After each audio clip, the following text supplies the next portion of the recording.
नमस्कार मु रश्मि रश्मि किचन को आपण मन को स्वागत जनाउछि। तो फ्रेंड्स आमे आज मशरूम मटर मसाला बनैबा। ता पय मु किछि मशरूम नै आइछि, किछि कंचा मटर नै आइछि एवं ए सब सामग्री नैछि। चलंतु आमे वर्तमान हम रेसिपीटी तयारी करिबा। शीत दिन रे रेसिपीटी खाइबा को बहुत टेस्ट लागि थाए।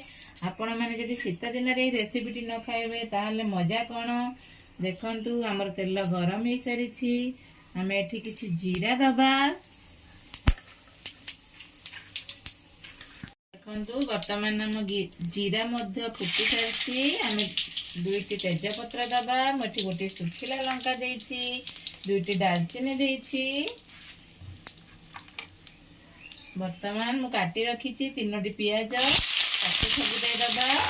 टिके बेसी पियाज देबे बहुत टेस्ट लागिवो।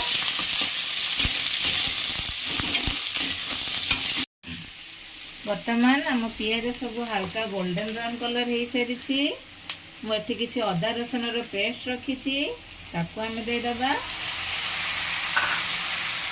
एठी मु तीनोटी टमाटर को ग्राइंडर कर रखी ऐड करदबा। एवं एठी किसी सूखा मसला रखी धनिया पाउडर, जीरा पाउडर, हल्दी, चिल्ली पाउडर, लूण एवं मीट मसला आपण निहाती भाव में देवे। कस्तूरी मेथी एवं किसी काश्मीर चिल्ली ताकू सब मुझे ऐड कर दूची। मीट मसला दबा द्वारा आमर मशरूम मसाला रो फ्लेवर टी बहुत भल आसीबो। आम वर्तमान मसला को भल भाव में फ्राए करदबा। तार पानी सब आम मारिदबा। वर्तमान आम मसलार पानी छाड़ा लगे तेल सब बाहरी जाइए।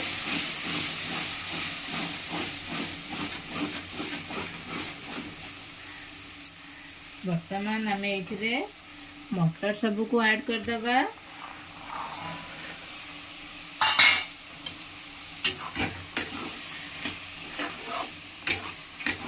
वर्तमान आम मटर सब 5 मिनट पर कवर करी ताकू फ्राए करनबा।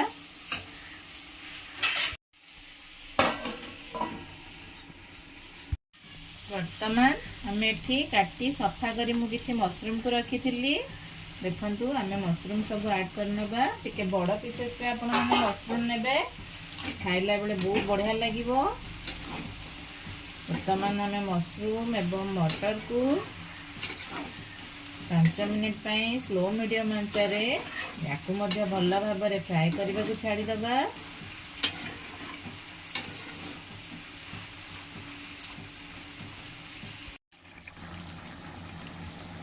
देखंतु आमर छतु केते पानी बाहरी जाइछि। छतु एवं मटर रु आम आउ 5 मिनट खंडे ताऊ कवर करिकी रखिबा।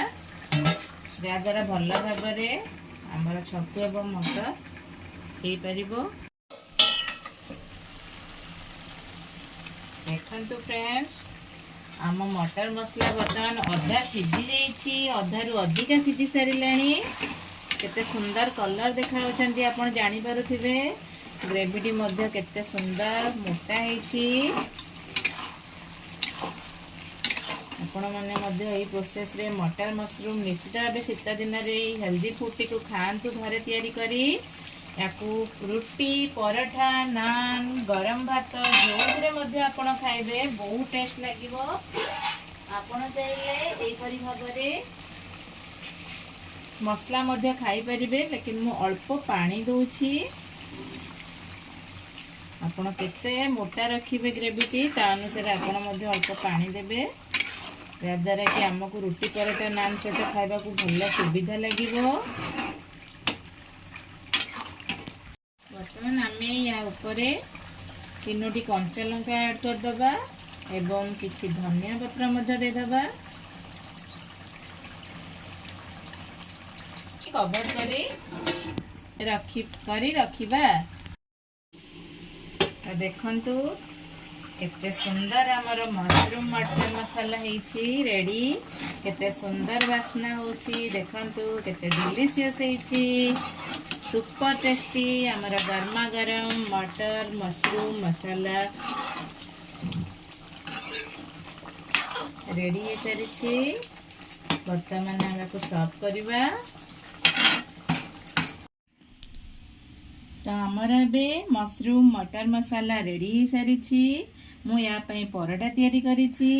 आपण माने मध्य निश्चित ए शीत दिन रे बहुत परिमाण रे छतु मिली थाए मटर मिली थाए हेल्दी रेसिपीटी को तैयारी करंतु घरे बहुत टेस्ट लागिवो। आपण मानकु किपरि लागिला कमेंट बॉक्स रे जणांतु एवं मोर एहीपरि नुआ नुआ वीडियो देखिवा पाई मो चैनल को लाइक शेयर सब्सक्राइब करने को भूलिबेनी।